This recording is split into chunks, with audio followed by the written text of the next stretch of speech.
l'invité de Béatrice Rulle ce matin, 6 minutes avec Geneviève Préti, présidente du cartel intersyndical concernant le lancement d'un référendum sur les lois corset. Béatrice. Bonjour Geneviève Préti. Mais bonjour à tous et à toutes. Merci d'être sur Radio Lac, enjoué si tôt le matin.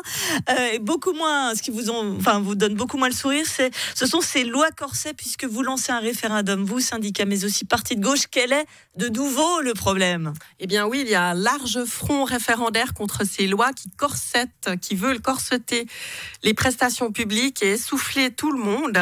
Le problème, c'est que ce sont des lois qui veulent brider les moyens de la fonction publique en fonction de la démographie. Alors, oui. N'est-ce pas un peu normal quand il y a moins de population d'avoir moins de fonctionnaires ? Alors, il n'y a pas moins de population, il y a de plus en plus de... Il y a chaque non, mais c'est un potentiel, c'est pas dire que ce sera automatique dans ces lois.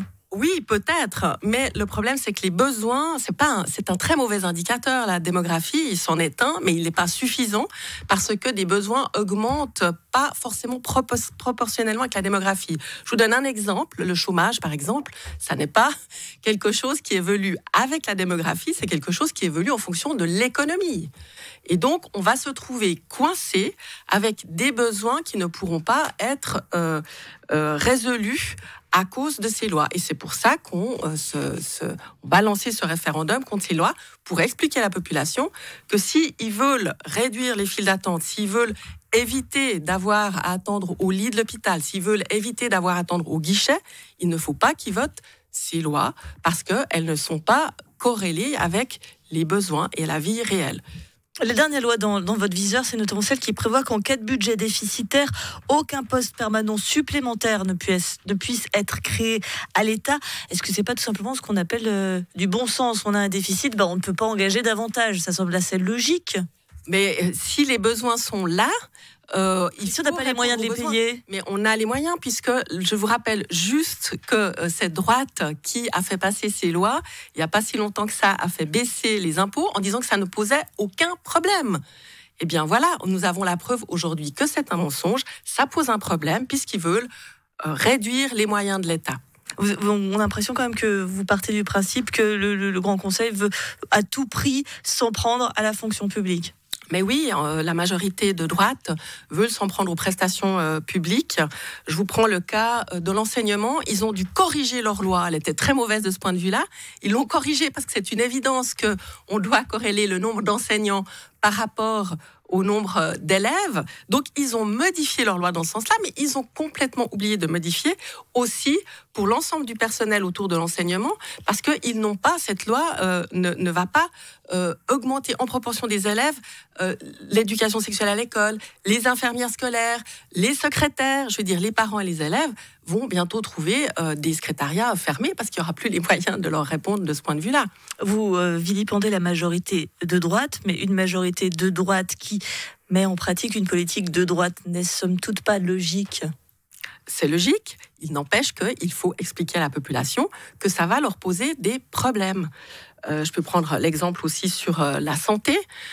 Qu'est-ce qu'on va faire si tout d'un coup il y a plus de besoins en santé ? On le sait que la population vieillit, mais il n'y a pas que ça, il y a des cas de comorbidité. Qu'est-ce qu'on peut faire ? On peut imaginer que pour résoudre cette quadrature du cercle, de ne pas avoir plus de moyens que la démographie, mais il y a quand même plus de besoins, eh bien les aides-soignants ne vont plus s'occuper de nourrir les personnes. Ça existe dans d'autres pays. Je veux dire, des baisses de prestations comme ça, on est à un cheveu que ça arrive si ces lois passent. Pardonnez-moi, mais on sait que la fonction publique genevoise est tout de même très conséquente, beaucoup plus que dans d'autres cantons qui n'ont pas l'air de si mal se porter. C'est vrai qu'il y a toujours cette question de dire est-ce qu'on n'a pas trop de fonctionnaires par rapport à nos besoins ? Et c'est vrai qu'en comparaison intercantonale, ça interpelle quand même. Alors la comparaison intercantonale n'est pas bonne à prendre parce qu'il ne faut pas oublier que d'abord, quand on compare intercantonalement, il faut comparer par prestation. Il y a des cantons qui n'incluent pas l'hôpital ou dont certaines prestations sont reprises par les communes. Donc la comparaison n'est pas toujours facile à faire. Il ne faut pas oublier que Genève a un aéroport, Genève a un hôpital cantonal universitaire, Genève a une population aussi très pauvre. On parle toujours des très riches à Genève, mais en fait, la pauvreté augmente à Genève. C'est un des cantons où la disparité entre très pauvres et très riches est une des plus importantes. Or, qui dit très pauvre dit aussi prestations, logement, aide au logement, dit prestations de l'hospice général Et évidemment, avec cette loi, si tout d'un coup la pauvreté augmente, qu'est-ce qu'on va faire? On diminue l'aide au logement, on diminue les prestations sociales, on augmente encore cette pauvreté et on augmente encore les disparités. C'est pas forcément lié aux fonctionnaires, les prestations que l'on verse. Oui, c'est lié aux fonctionnaires qui délivrent ces prestations. Il faut quand même des gens qui examinent qui a droit ou pas. Le SPIC général, pour chaque dossier, vous avez quand même un assistant social derrière. Merci beaucoup Geneviève Préti, présidente du cartel intersyndical. Je rappelle que vous avez jusqu'au 10 mars pour récolter 5000 signatures et c'est un large front syndical, mais aussi des partis de gauche. Pas de parti de droite comme par hasard, contre donc ces lois dites Corset. Merci d'avoir été sur Radio Lac ce matin. Je peux juste rajouter que le Conseil d'État est contre ces lois, donc ça n'est pas seulement un large front de gauche.